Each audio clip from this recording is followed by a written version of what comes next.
Let's get started making the potting mix. I am so excited. Again, this is my first time with soil blocking. I'm really excited about it. I already have my own worm castings. I already do vermicomposting, so I was like, let's do this.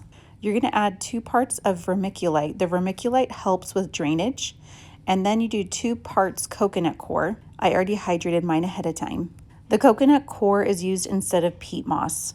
Then I added 3 parts of worm castings. This helps with nutrients and microbes and helps seedlings thrive really well.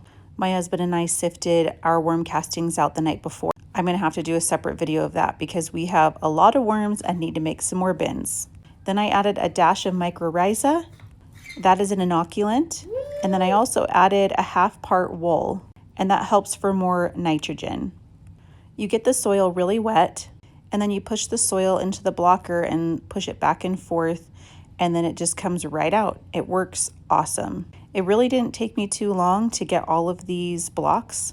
I'd highly recommend doing this. My next thing to replace though is that plastic bin that I'm using to scrape the soil and mix the soil in.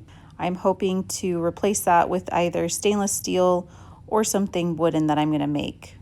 But I was able to fit a ton of blocks. There was 70 on this one tray. I definitely have to figure out though how to not be so messy. Mainly my gloves and the soil blocker got pretty dirty, but it was a really easy cleanup when I was all done. I was able to get 50 more seedlings on this tray. So now for planting the seeds, I'm going to do 2 seeds in every soil block just to make sure if one of them doesn't germinate. And I did 10 celery, 10 broccoli, and the rest green onions. Again, I just love how easy it was, and it already pushed out the little spot for me to put the seeds in, made it so easy. Then once all the seeds are in, then all you're going to do is just take your finger and move the soil over it to get it to close up.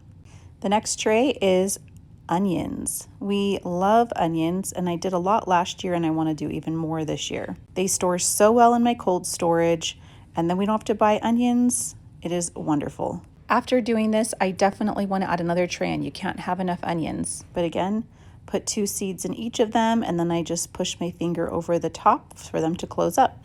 Now from all the research that I did, you're supposed to put them under the lights and leave about like an inch between the light and the soil block.